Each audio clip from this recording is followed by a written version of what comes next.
picking is one of those areas of lead guitar that can be super tricky to pull off cleanly, especially at a high speed. I always thought it was so cool how the fluid, dazzling sound of a well executed sweep mirrors that flowing motion produced by both the left and the right hand combined. And when I first heard my guitar heroes pull this off, I knew I just had to figure it out myself. The thing is, it can be super frustrating seeing how easy guitarists make this technique look. Then when you try to do it yourself, it feels awkward and clunky. At best, you put a bunch of time into it and it just feels inconsistent and just out of reach. What I found is that the key to this advanced shred move lies in a super basic technique we first learn on guitar as soon as we pick it up. When I realized this, everything changed for me. But for most of us, when it comes to sweep picking, it's like we totally forget to use this fundamental skill. Today, I'm going to show you why sweep picking has probably felt awkward this whole time and why the solution isn't just another advanced exercise.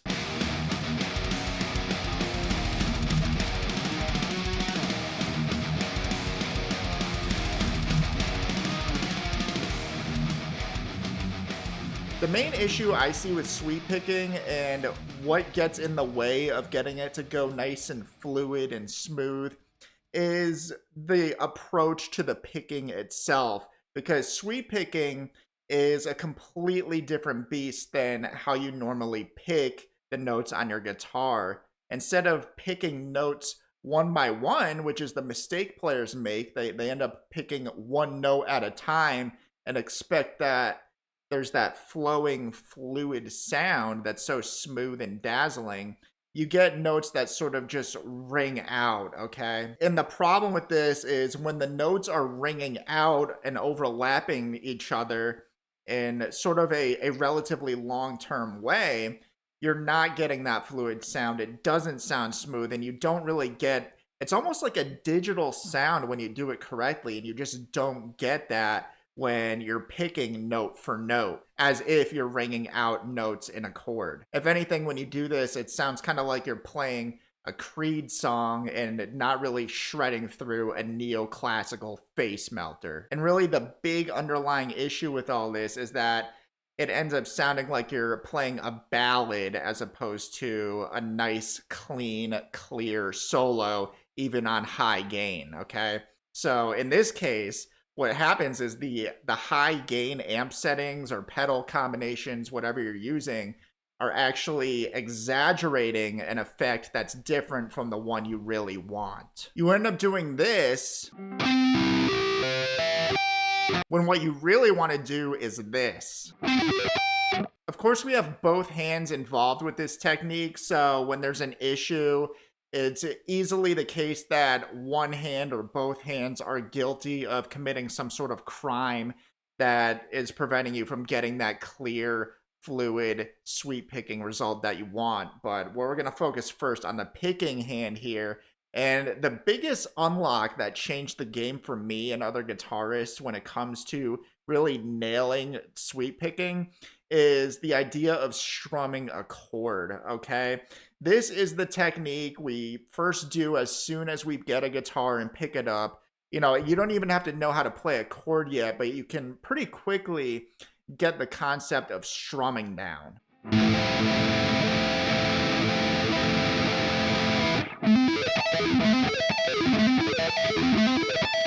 With this, you want to keep your pick angle slanted the whole time, all the way until you complete the shape, okay? Once you're finished going in one direction, you slant it the other way and keep it slanted in that same direction until you complete the shape that way. It's really about consistency here because you want to continuously move your pick in the same direction the whole time until you reach the top or the bottom of the shape you're playing.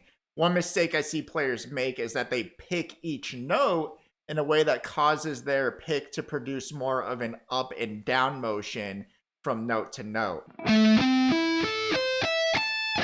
See how my hand is going down after a pluck just to kind of get a little bounce again and come right back up again just to go back down, which is really the only direction I want to be going in, as opposed to.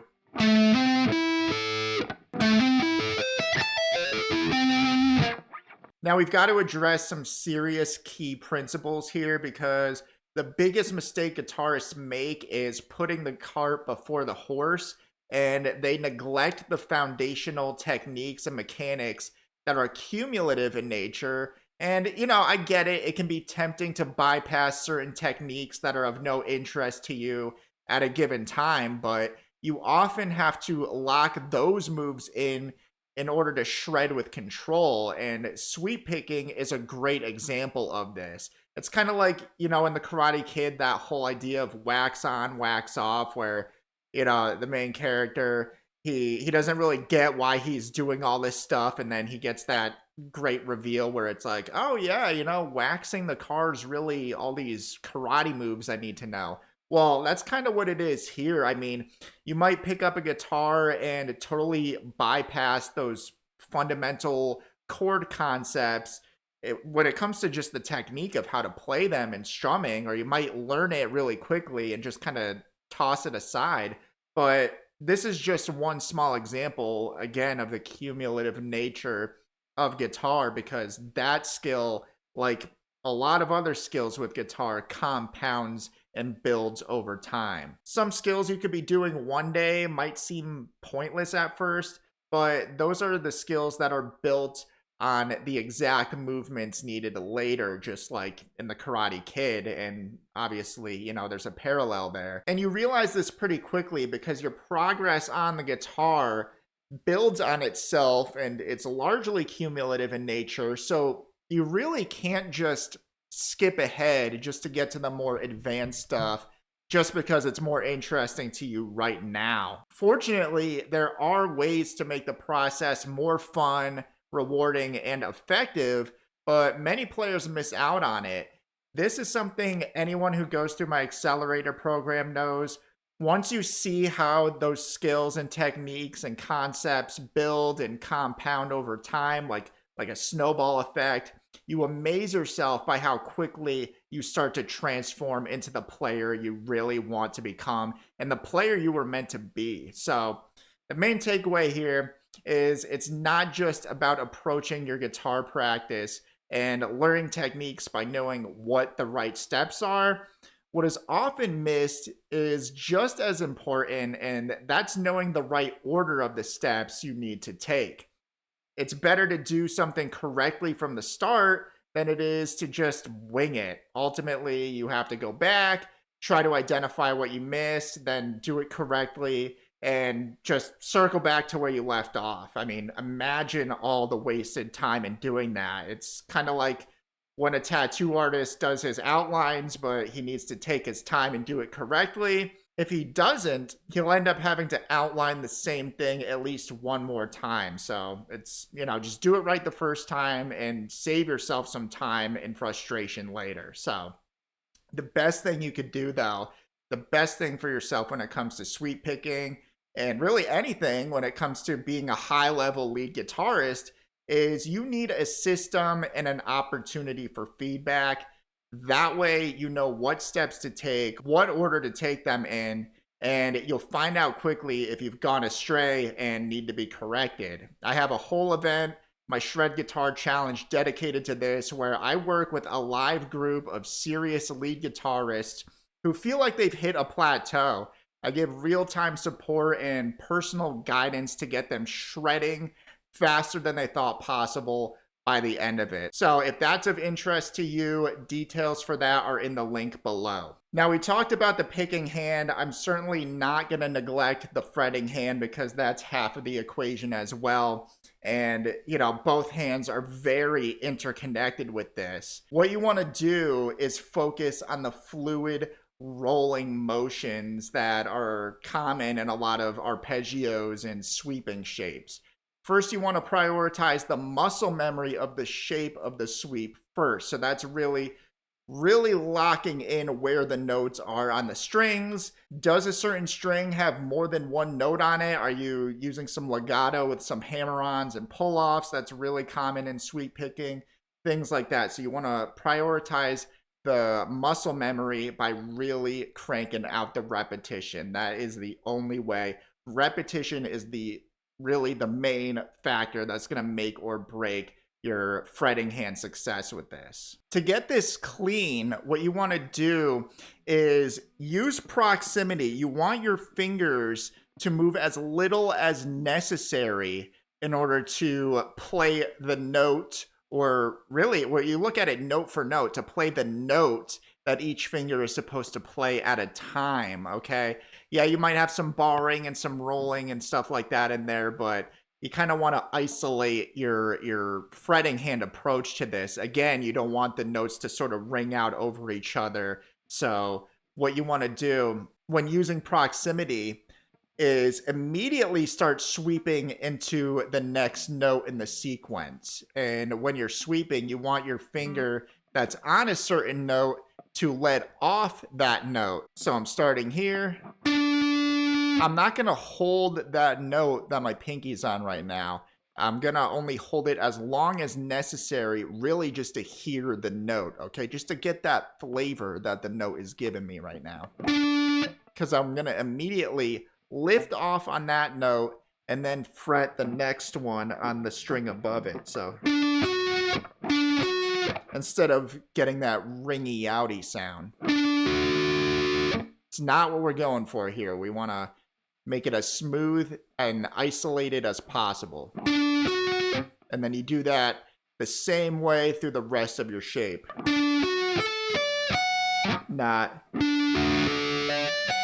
something like that. You want to avoid that. After you commit that sweep picking shape to muscle memory, hand synchronization should be natural at that point. And this is where the repetition is the only way to lock in on this, while ensuring you're doing things correctly along the way. And this is related to that whole phenomenon where if you're walking down the street and there's somebody on the other side of the road, you end up walking parallel to them, okay? There's just this phenomenon with that. It's like your hands, if you start tapping them, eventually they'll start to, subconsciously lock in with each other. And that's what your fretting hand and your picking hand do in this case. But you gotta have that muscle memory. You gotta have that repetition under your belt in order to pull this off. And you can totally do it. It'll feel, once you get those reps in, it'll feel natural. So you've got the picking hand, you've got the fretting hand down, you've got the hand synchronization down, and if things are clean. Now what do? You gotta build speed with it, okay? Or at least it's impossible not to want to build speed with it. The problem is, though, when we do this, our hands don't necessarily keep up with how fast our minds tell them to go, and you risk your hands losing sync with each other along the way. Now, fortunately, the solution is super simple with this, and all you have to do is just burst a few notes at a time. So instead of trying to rush through a whole sweep shape at once, start with the first 2 or 3 notes.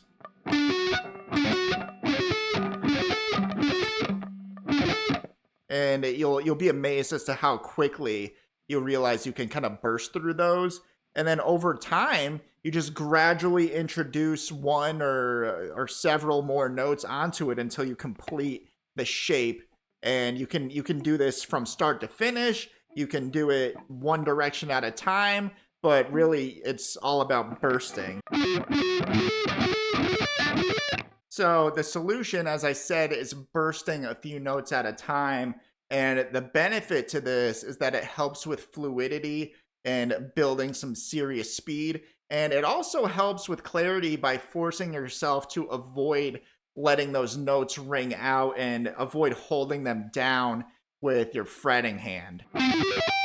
Remember, sweep picking isn't really an advanced picking motion. It's an advanced fretting hand synchronization problem attached to one of the very first movements you ever learned on guitar. Everything changes once you realize that you have to approach sweep picking like you're strumming a chord. The only difference here is that your fretting fingers have to keep up with the sweeping movements of your picking hand. While it will surely take some work and getting used to, the whole perspective change makes it a lot easier because you realize that half the battle requires you to perform, well, it was likely your first move ever on the guitar, which is strumming. That motion paired with careful fretting hand repetition will get you to sweep pick just like your guitar heroes. From there, all you have to do is work it up to speed. And if you hit a plateau with your speed in general when it comes to your lead guitar playing and you want to make more progress in 5 days than you have in the past 5 months, all with direct feedback and support along the way, my next Shred Guitar Challenge is coming up real soon. All the details can be found in the link below. Thank you so much for watching. I'm Zach with Char Guitar. Stick in, keep shredding, and God bless.